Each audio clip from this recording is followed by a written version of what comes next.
Before the sun cleared the ridge, the Peterbilt was already awake. At 4:47 in the morning, somewhere deep in the Pacific Northwest, a 389 long-nosed semi idled at the edge of a logging road that barely deserved the name. The air temperature sat at 34 degrees Fahrenheit. The ground was soft from 3 days of rain, and the load waiting in the tree-cutting zone weighed approximately 80,000 pounds. Old-growth Douglas fir, some of the heaviest timber you'll legally haul on American roads. As the route out would cover 127 miles, climb 2 mountain grades, cross a weight-restricted bridge, and eventually dump onto a state highway that hadn't seen a rig this loaded since the last time anyone tried something this ambitious.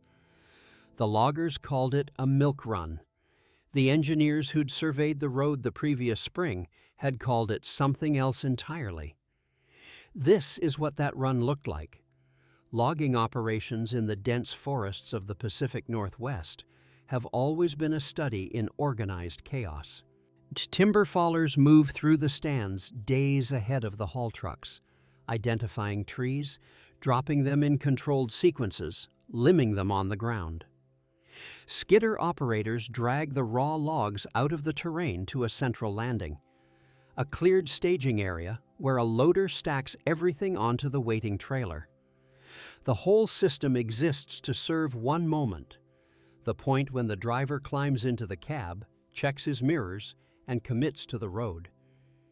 The truck in this story is a Peterbilt 389, a machine that has become something close to a cultural symbol in American heavy hauling. Its design traces back to the classic proportions of post-war trucking: the long hood, the set-back front axle, the chrome stacks rising behind the cab, but the mechanical reality underneath is thoroughly modern. The 389 is typically built around a Packard MX-13 or Cummins 1 SX-15 engine, producing somewhere between 450 and 600 horsepower depending on spec, and with torque figures approaching 2,050 pound-feet at operating RPM.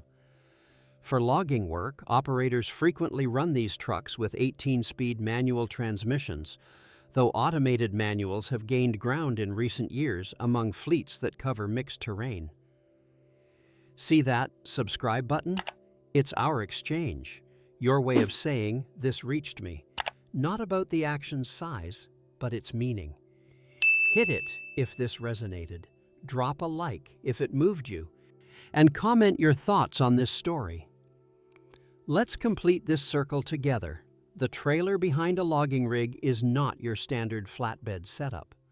Log trailers, called pole trailers or reach trailers in the industry, consist of a front bunk attached to the tractor and a rear bunk connected by a telescoping steel pole.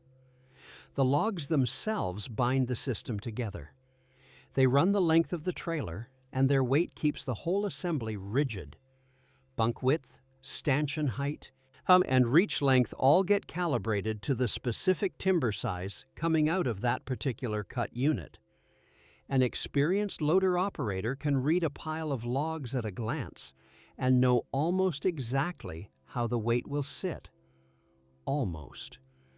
On this particular morning, the loader had stacked 36 pieces, a mix of 40-foot and 32-foot lengths, some of the 40s pushing 36 inches at the butt end.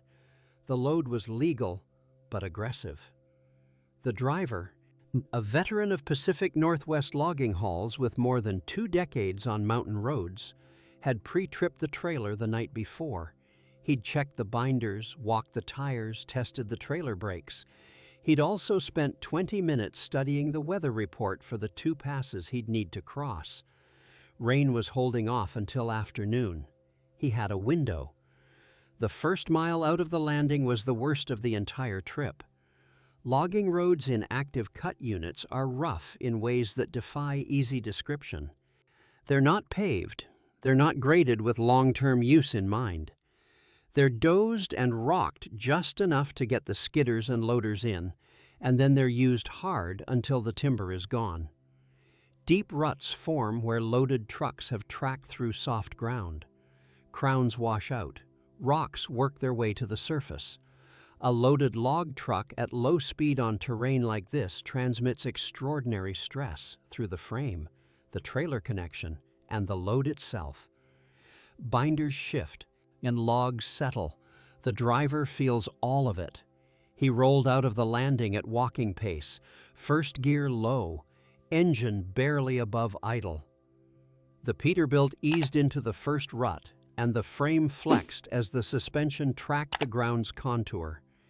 He wasn't watching the road at that point so much as feeling it, listening to the trailer, waiting for anything that sounded wrong. A log shifting audibly is a bad sign. A sudden change in how the rig tracks is worse. He heard nothing unusual. He kept moving, and the first paved road came at mile 3.4, where the logging road intersected a County 2 lane. He stopped there, walked the load in the gray pre-dawn light, checked every binder, looked at the logs from the rear. Everything looked tight. He climbed back in, turned onto the pavement, and let the Peterbilt stretch its legs for the first time. There's a specific kind of satisfaction in the transition from dirt to pavement under a full load. The road noise changes, and the steering wheel goes from a constant vibration to something steadier. The truck begins to tell you what it actually weighs, not through the roughness of the terrain, but through the way it builds speed and loses it. 80,000 pounds has its own relationship with momentum. You feel it everywhere, in the brake pedal, in the gear selection on grades, in the amount of anticipation you need for curves. The first grade came at mile 19, a long climb, at roughly 6% for about 4.5 miles, switchbacks near the top. He worked through the lower gears methodically, keeping engine RPM in the power band, watching the exhaust temp gauge, keeping the speed consistent. Loaded logging trucks climbing mountain grades are slow, sometimes under 20 miles per hour on steep sections. But slow and controlled is the job. Speed is for the flats. The grade asks for patience and torque, and the MX-13 had both. The descent was the moment requiring the most focus. 4+ miles of downgrade under 80,000 pounds demands disciplined brake management. Too much brake, too early, and you overheat the drums and lose stopping power when you need it. Not enough brake, and the truck builds speed faster than you want it to. He ran the compression brake, the engine retarder, as his primary scrubbing tool, using the service brakes in measured applications to manage speed around the curves. This is not something you learn from reading. It comes from miles. The weight-restricted bridge appeared at mile 73. This is where logging haul routes sometimes require advance permitting, and this one did. A single-span timber bridge rated at 70,000 pounds that the state had issued a conditional overweight permit for, based on the specific load configuration and reduced speed crossing. He slowed to 5 miles per hour at the approach, felt the bridge deck flex slightly under the rear axles, and came off the other side steady. By mile 90, as the terrain had opened up, the 2-lane had widened to a 4-lane state route. Traffic was light in the early morning. A few commuters, a fuel truck heading the other direction, a county maintenance vehicle parked on the shoulder. The Peterbilt ran at highway speed, the load locked in behind it.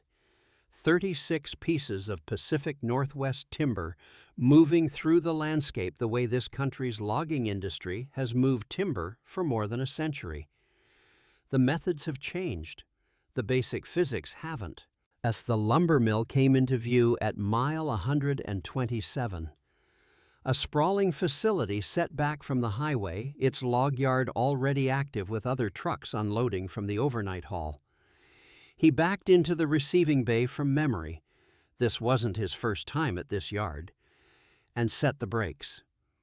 The loader operator came out to document the load before the binders came off. Grade check, species confirmation, volume estimate, the paperwork that turns a pile of logs into board feet of lumber.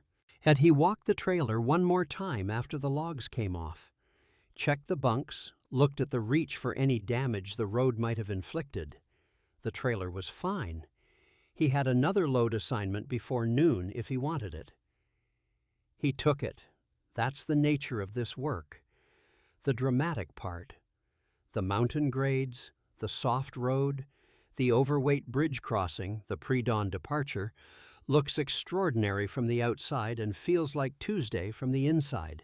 As these drivers aren't doing this for the story, they're doing it because the timber industry runs on haul trucks, and haul trucks run on drivers who know what they're doing when it counts. The Peterbilt 389 will keep doing this work long after the forests and the mills and the roads have gone through their next round of changes. That's what it was built for. Not comfort, not fuel economy ratings, not fleet management software, as it was built for the kind of work that asks everything of a machine and a driver, mile after mile, load after load, before the sun comes up and after it goes down. Drop a comment and tell us where you're watching from, and let us know. Have you ever ridden along on a logging haul or seen one of these rigs working the mountain roads? We want to hear it.